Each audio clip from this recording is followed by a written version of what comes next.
जो ट्राउज़र का कपड़ा निकला है वो लंबाई रुख का कम है और चौड़ाई रुख का ज़्यादा है। लंबाई इसकी 2.25 गज़ है और चौड़ाई इसकी 1.5 गज़ है। तो मैं इसको बहुत मुनफरिद अंदाज में बनाने लगी हूँ। आप इसको स्टेप्स को फॉलो करिए। पहले मैंने इसको लंबाई रुख का फोल्ड किया है, उसके बाद मैं अब इसको चौड़ाई रुख का फोल्ड कर लूँगी। सलवार लंबे और चौड़े दोनों फैब्रिक से बन जाती है। फ़र्क ये है कि लंबाई में चुनट कम, चौड़ाई में चुनट ज़्यादा पड़ती है। तो आपने सबसे पहले इसको बिछाना है और इसकी जो ओपन वाली साइड है उस साइड से हमने कटिंग करना स्टार्ट करनी है और जो गोल वाली साइड है वहाँ से हमने पाँचे का साइज़ निकालना है। आप देख सकते हैं 9 इंच का फैब्रिक मैंने पहले छोड़ दिया है, उसके बाद इसकी फोल्डिंग की हुई है। ये फैब्रिक मैंने बेल्ट के लिए छोड़ा है। शलवार की चौड़ाई का हम निशान लगाएंगे। शलवार की चौड़ाई मैंने 23 इंच रखनी है, तो 23 इंच पे मार्क लगाया हुआ है मैंने और पहले मेजरमेंट की थी। तो अब मैं इसकी जो आर्टिच है वो पहले सीधी कर लेती हूँ। बहुत ही आसान कटिंग बताऊँगी कि जिन्होंने कभी कटिंग नहीं की होगी उनको भी कटिंग करनी आ जाएगी। शलवार में 15 इंच की आसन रखनी है, तो इसमें से 6 इंच माइनस कर दूंगी जो कि बेल्ट के लिए इस्तेमाल किया जाएगा। तो बेल्ट में यानी 6 इंच का तैयार लगाना है, तो इसमें सबसे पहले मैं आधा इंच दबा दूंगी। आधा इंच दबा के हमने 6 इंच इसके ऊपर रखना है। तो इसके बाद हमने बाकी मेजरमेंट जो है वो काउंट करनी है 15 इंच की। 15 इंच पे मैं एक मार्क लगा दूंगी, तो ये हमारी आसन की लंबाई पूरी हो जाएगी। इसी तरह मैंने शलवार की लंबाई काउंट करनी है। 6 इंच मैंने पीछे छोड़ दूंगी, आधा इंच दबा के 6 इंच रखा जाएगा और उसके बाद लंबाई काउंट करेंगे। जैसे कि आप जानते हैं कि ये फर्शी शलवार है, तो इसने फर्श तो साफ़ करना ही है, इसलिए हम इसको 2 इंच लंबा रखेंगे नॉर्मल शलवार से। आप चाहें तो इसको 1.5 इंच और 1 इंच भी लंबा रख सकते हैं। मैं इसको 1.5 इंच लंबा रखूँगी। शलवार की मैक्सिमम नॉर्मल लंबाई जो है वो 37 है, इसमें 1.5 इंच मैं ऐड करूँगी, ये 38.5 इंच हो जाएगा, यानी 38.5 इंच। ये गुलाई वाली साइड से मैंने इसकी कटिंग की है, तो बाद में ये कपड़ा जो है वो हमारा पांचे के नीचे इस्तेमाल हो जाएगा। बॉटम हमारा जो पंजा होता है वो नॉर्मल 7 इंच का होता है, लेकिन फर्शी शलवार में ये 10 से 11 इंच का होता है। तो आप इसको अपनी मर्ज़ी के हिसाब से बना सकते हैं। तो 10 इंच जो है वो मैंने इसका पांचा रखा है। 10 इंच पे एक निशान लगाऊंगी और 1 इंच मैंने इसका दबाव के लिए रखा है, तो इसका मैं मार्क लगा लूँगी। तो ये हमारा जो बाहर वाला है वो कटिंग के लिए इस्तेमाल होगा और अंदर वाला सिलाई के लिए इस्तेमाल होगा। इसी तरह ऊपर से मैंने गैप माप लेना है, जितना मैंने कपड़ा डालना है 2 इंच का गैप है, तो नीचे भी मैं 2 इंच का एक मार्क लगा दूँगी और इसे सीधी लाइन ड्रा कर दूँगी। अब हम मार्किंग कर लेते हैं। तो मार्किंग में सबसे पहले बेंच की लगाएंगे मार्क, उसके बाद हमारा जो है ये मार्क जो है 15 इंच का, ये बाहर की तरफ हम लगा लेंगे जहाँ से हमने कटिंग करनी है। अब मैंने पांचे से लेके आसन तक का दरमियान का हिस्सा जो है उसका मार्क लगाना है। तो बाहर वाला जो हमने निशान पांचे का लगाया था उससे हमने काउंट करना स्टार्ट करना है और दूसरे ऊपर से आधा इंच छोड़ के हमने एक मार्क लगा देना है, जिसकी हम बाद में कटिंग करेंगे। अब मैं इसकी कटिंग कर लेती हूँ। आपको बहुत ही मुनफरिद अंदाज में मैंने इससे बताया है, आप इसको आसानी के साथ बना सकते हैं। बिगनर्स बहुत ही आसानी के साथ, बिना किसी डिफ़िकल्टी के इसे बना सकते हैं।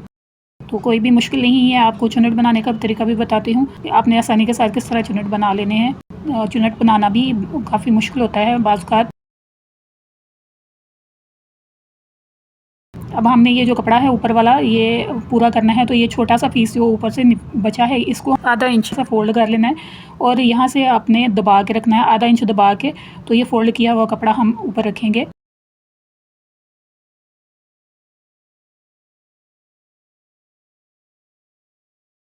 इस तरह ये बाहर वाले हिस्से से भी हम इसको फोल्ड कर लेंगे, तो इस तरह नीचे वाला कपड़ा जो है शलवार का वो नज़र आना शुरू हो जाएगा। तो ये काटने में बहुत आसानी हो जाएगी। तो इसको हम इसी तरह काट लेते हैं और ऊपर वाला साइड अलग करने के बाद हम लंबाई की भी कटिंग कर लेते हैं और नीचे से भी थोड़ा सा मैं इसको फोल्ड करूँगी, तो ये नीचे वाला फैब्रिक नज़र आना शुरू हो जाएगा इसको मार्क लगा के। तो यहाँ से भी मैं इसको आसानी के साथ काट लेती हूँ। मुझे लगता है आपने अभी तक चैनल को सब्सक्राइब नहीं किया, ना ही लाइक किया, ना शेयर किया है, तो आप जल्दी जल्दी जाएँ और लाइक शेयर करें और साथ ही कमेंट करें। बेल्ट के काटने से पहले मैं इसकी कन्नी सीधी कर लेती हूँ। दूसरी साइड की कन्नी में खिंचाव नहीं था, इसलिए मैंने वो रिमूव नहीं किया, ना अब पीको करने की ज़रूरत पड़ेगी। तो अब इस साइड की जो कन्नी थी वो खिंचाव में थी, इसलिए मैंने उतार दी है। तो मैं सबसे पहले 23 इंच का एक निशान लगाऊंगी। बेल्ट का साइज़ मैंने चौड़ाई शलवार की चौड़ाई के मुताबिक रखा है 23 इंच, तो इसकी लंबाई जो है वो 9 इंच रख रही हूँ। तो इसका मैं मार्क लगा लेती हूँ ऊपर वाली साइड से और काट लेती हूँ।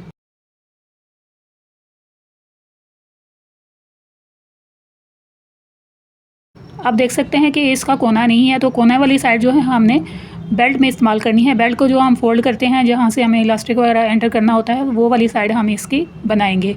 तो ये कोई ज़ाया नहीं होगा, ना ही आपको इसकी कोई दिक्कत होगी। तो आप चाहें तो इसके ऊपर जोड़ भी लगा सकते हैं। तो अब आसन से लेके हमने इसको बिल्कुल बराबर करना है और उसके बाद हमने दोनों साइड पे शलवार की दोनों साइड पे एक एक टुक लगा देना है। शलवार के सेंटर से पकड़ के इसको बराबर करना है। तो अब ये बिल्कुल बराबर आ जाएगा, कोई ऊपर नीचे नहीं होगा।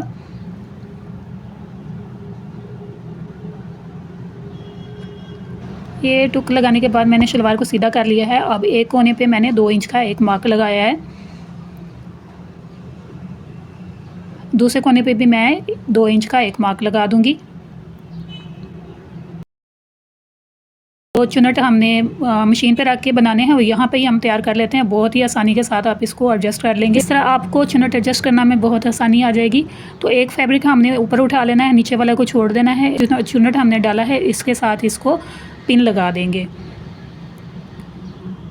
दूसरी साइड पे भी हमने इसी तरह करना है। नीचे वाला फैब्रिक आपने अलग रहने देना है, उसको इसके साथ नहीं जोड़ना। बेल्ट के दोनों साइड पे मैंने सिलाइयाँ लगा ली हैं। अब इसका मैं मिड कर लूँगी। दोनों सिलाइयों को पकड़ के मैंने दोनों साइडों पे टुक लगा लिए हैं, एक इस कोने पे और एक इस कोने पे। तो अब मैंने जो टुक लगाया है वहाँ से मैं एक मेजरमेंट करती हूँ। अब मैंने पोंचा जो रखा था वो 10 इंच का था, तो इसका मिड 5 इंच का है। तो 5 इंच का मैं उस निशान से जहाँ पे मैंने मार्क लगाया है वहाँ से 5 इंच का निशान एक लगाऊंगी। यहाँ से हमारी चुनट जो है वो स्टार्ट होंगी। तो चुनट जो है वो जहाँ से मैंने टुक लगाया था, टुक वाली साइड जो है मैं इस मार्क के बिल्कुल ऊपर रखूँगी और बाकी चुनट जो है मार्क के बैक साइड पे चला जाएगा। यहाँ इस बड़े चुनट से ही हमने सिलाई करना स्टार्ट करना है। तो आप देख सकते हैं कि बड़े चुनट का रुख ऊपर की तरफ है, तो आगे वाले जो हमने चुनट डालने हैं वो भी उनका रुख भी ऊपर की तरफ होगा। ये पौने इंच के मैंने चुनट डाले हैं। आप भी इसी तरह डालिएगा, बहुत ही आसानी के साथ आपको चुनट जो है वो बन जाएंगे। तो ये आप देख सकते हैं मिड इसका बिल्कुल बराबर आ गया है। ये सारे उस तरफ के रुख के चुनट हैं। अब मिड के इस तरफ हमने पहले जो बड़ा चुनट था उसको हमने जो टुक वाला हिस्सा है वो माँ के ऊपर जिस तरह उधर रखा है उसी तरह हमने इधर रख देना है।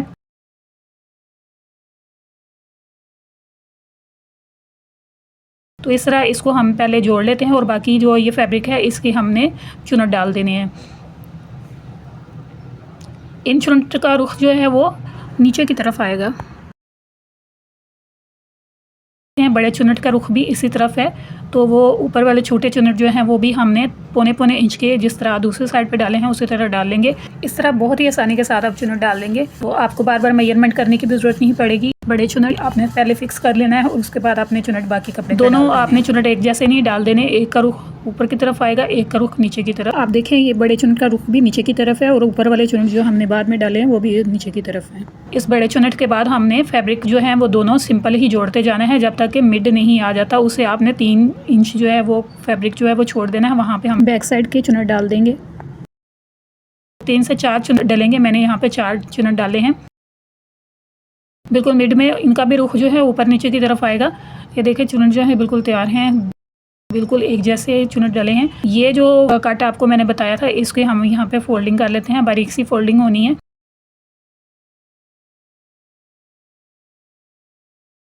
चिड़ी कहते हैं इसे, वो वाला हिस्सा है और यहाँ से हमने इलास्टिक डालना है। तो ये मैं इसका बेल्ट भी तैयार कर लेती हूँ। ये हमारे यूज़ में आ गया है, इसको जोड़ लगाने की ज़रूरत नहीं पड़ी।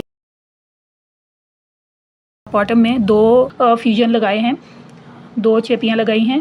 उसके बाद मैंने फैब्रिक के ऊपर आके इसकी सिलाई कर दी है। आपने अब क्या करना है कि ये जो आपका पाँव का अंदर वाला हिस्सा है उसको देख के आपने सिलाई लगानी है। सिलाई के साथ साथ वो जलता जाएगा तो आपकी सिलाइयाँ बिल्कुल सीधी जाएंगी। अगर आपसे ये नहीं लगती इस तरह तो आप स्केल रख के भी लगा सकते हैं। मुझसे तो ये लग जाएंगी तो मैंने इसको इस तरह लगाई हैं, तो बहुत आसानी के साथ लग जाती हैं। पाँव का आपने बस मेजरमेंट करते जाना है। ये देखिए बिल्कुल सीधी सिलाइयाँ लगी हैं। उसी तरह पाँव को देखते हुए सिलाइयाँ लगाई। वीडियो अच्छी लगी है तो अपने दोस्तों के साथ शेयर कीजिए, लाइक कीजिए, कमेंट कीजिए और चैनल को सब्सक्राइब कीजिए।